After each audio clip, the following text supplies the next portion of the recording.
God bless you, Bendiga, Baruch. God bless you. It's Coach Will coming at you. Good afternoon. Hey, look, you guys know I'm reading the book of Acts from the Bible course, right? I'm trying to, I'm already been commissioned to get back on commission on the street ministry. And, you know, I was led to read the book of Acts to make sure that I have a good model of what I'm out there doing this time around.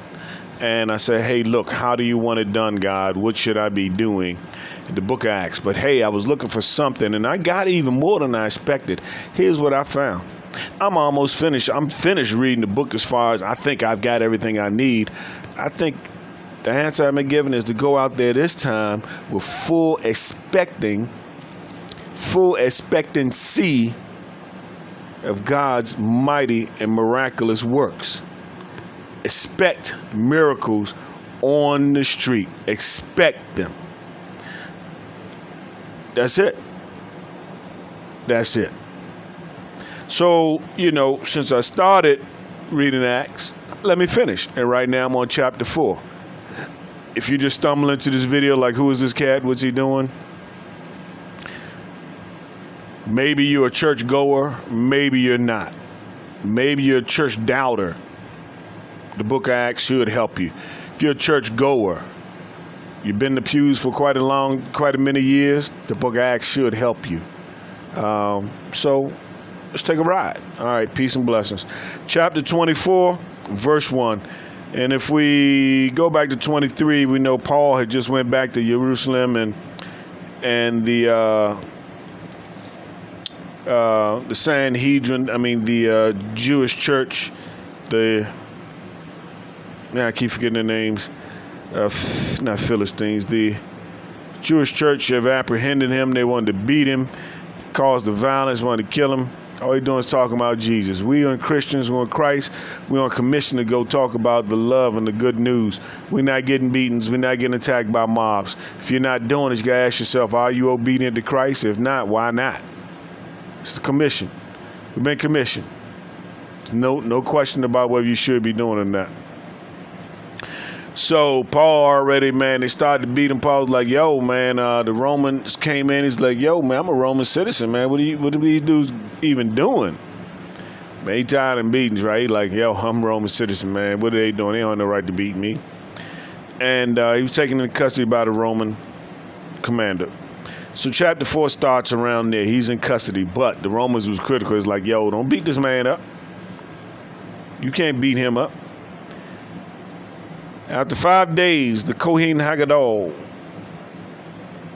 chief priest, Hananiah, came down with some elders and a lawyer named Tertullus. And they presented their case against Shaul to the governor. Shaul was called, and Tertullus began to make the charges.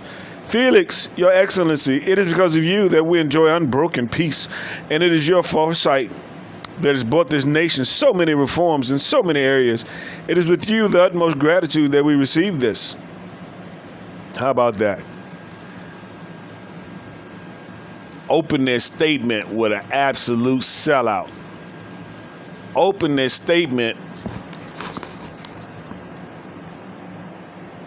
submitting, bowing their heads, bootlicking the Roman governor. Off the breakaway, corrupt, wicked, spineless.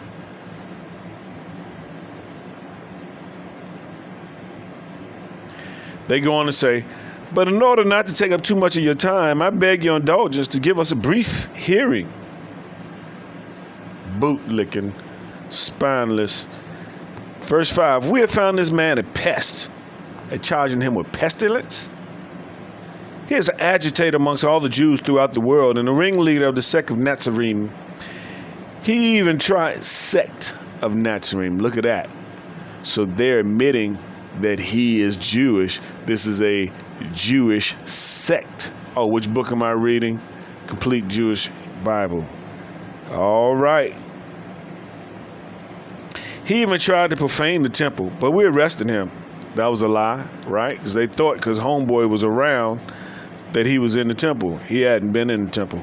By questioning this man yourself, you'll be able to learn all about the things which we're accusing him. The Judeans also joined in the accusation and alleged that these were the facts. When the governor motioned for Shaul to speak, he replied, I know that you have been judge over, Paul replied, I know if you've been judge over this nation for a number of years, I'm glad to make my defense. As you can verify for yourself, it has not been more than 12 days since I went up to worship in Jerusalem. So it's interesting. Paul didn't lick his boots.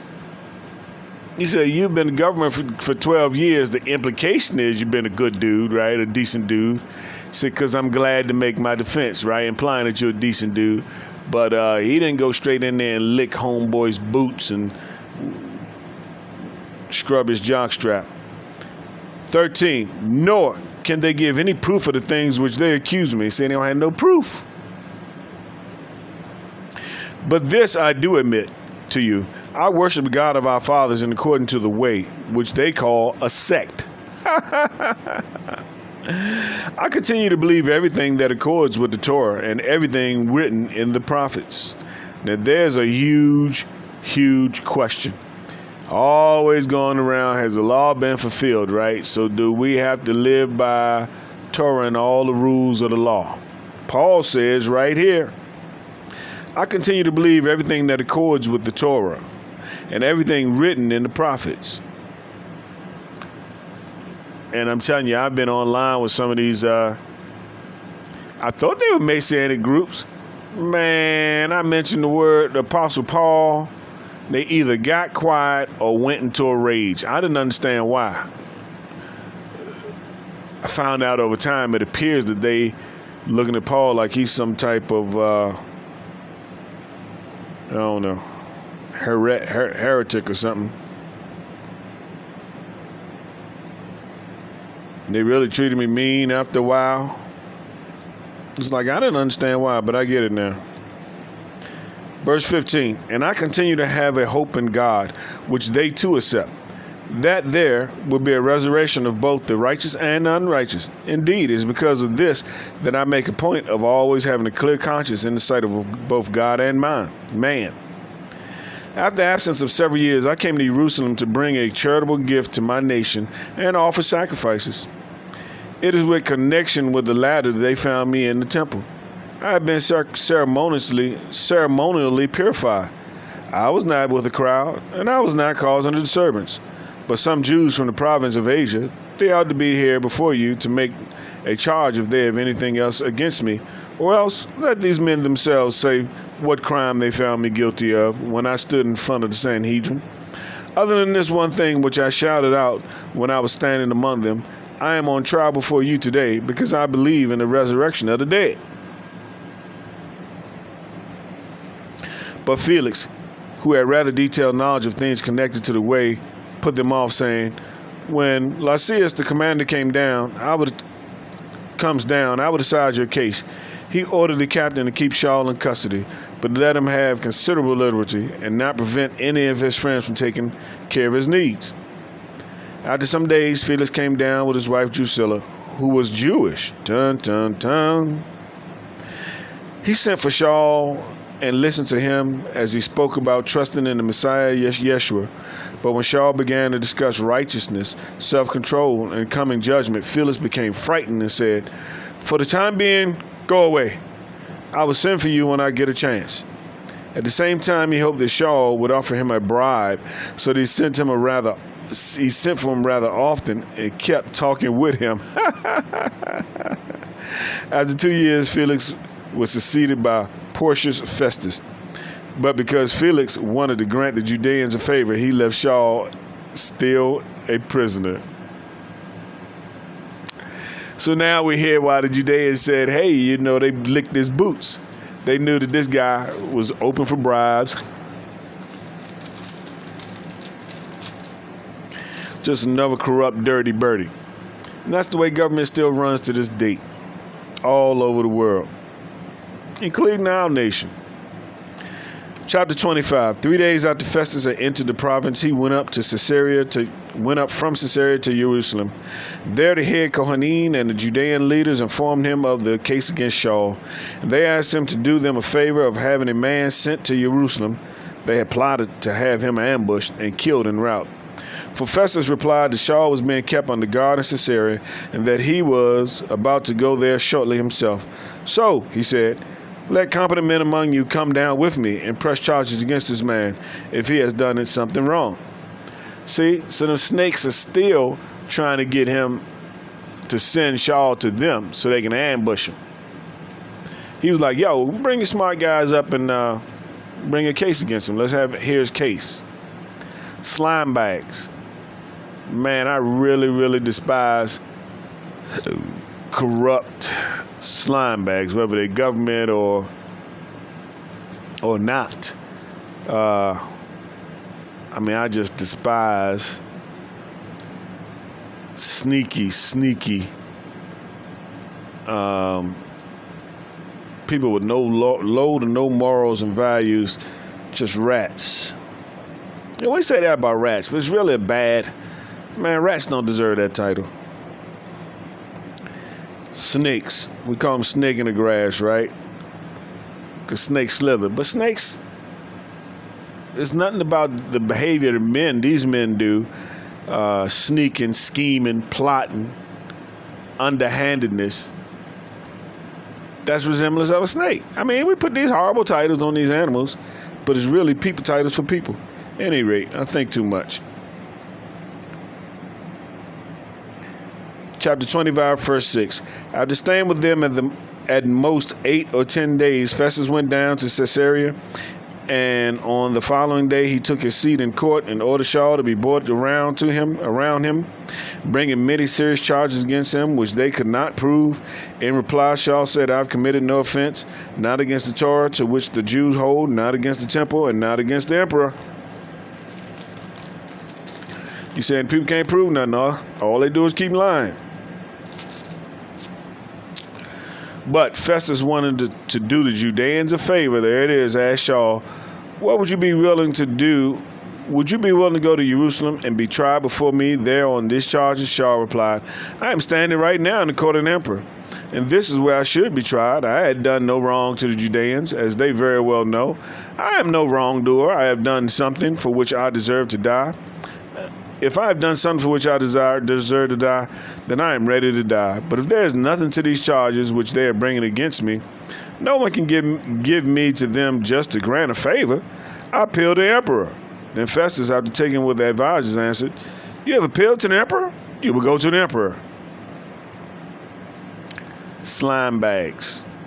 No values, no morals. After some days, King Agrippa and Bernice arrived at Caesarea to pay their respects to Festus. Since they were staying on there for some time, Festus had the opportunity to acquaint the king with Saul's situation. There's a man here, he said, who was left behind in custody by Felix. When I was in Jerusalem, the head Kohanim and the elders of Judeans informed me about him and asked me to pronounce judgment against him. My answer to them was that it is not the custom with Romans to give up an accused man just to grant a favor before he has met his accusers face to face and had the opportunity to defend himself against the charge. So when they arrived here with me, I did not delay. I took my seat in court the next day and ordered the man brought in. When the accuser stood up, instead of charging him with some serious crime, as I had suspected, they disputed with him about certain points in their own religion, and particularly about somebody named Yeshua, who had died, but who Saul claimed was alive. He broke it down in simple simplicity, didn't he? Being at a loss as to how to investigate such questions, I asked him if he'd be willing to go to Jerusalem and be tried on these matters there. But since Saul appealed to be kept in custody and have this case decided by his imperial majesty, I'll order him to be held until I can send him to the emperor. Agrippa said to Festus, I myself have been wanting to hear this man. Tomorrow, he replied, you will hear from him. So the next day, Agrippa and Bernice came with much pageantry. They entered the audience room accompanied by military commanders and the prominent men of the city. Then at the command of Festus, Saul was brought in. Festus said, King Agrippa, and all of you here with us, do you see this man? The whole Judean community has complained to me about him both in Jerusalem and here, crying that he shouldn't be allowed to remain alive. But I discovered that he had done nothing that deserves such a death sentence. Now, when he himself appealed to the emperor, I decided to send him. However, I have nothing specific to write to his adjutancy about him. This is why I have brought him before you all of you, and especially before you, King Agrippa, so that after we have examined him, I might have something to write. It seems irrational for me to send this prisoner without also indicating what charges are against him. This is crazy.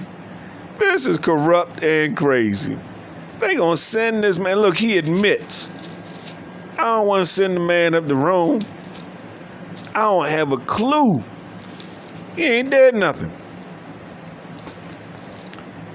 He said, man, you examine him. You tell me, man, if he did something. So what was that, 24 and 25? But here's the interesting thing about that scripture and the way God worked. You see, God needed Paul to get Jesus, the good news, to Rome, the Romans, the Roman people. And it's through Paul's trial that he got him. He's getting him there. But through all this adversary, through all this controversy, who knows if Paul could have just rolled up, got an audience in Rome. But via this path, through all this discord, he's going to Rome. And they can't even find no charges. Everybody admit, ain't no charges. Anybody, the Judeans, everybody come up, man. Look, they ain't had nothing. They started debating the man about this guy named Jesus. Paul say Jesus not dead. They say he is dead. What I'm gonna send him up to the emperor for? Any rate, man, that same corruption existed to this day in all of our governments. Any government system of man is a corrupt man because man's heart is corrupt. Man's heart is sin nature. We can't get excited about no blue donkeys and red elephants and who's supposed to represent the blue donkey or the red elephant. We got to know.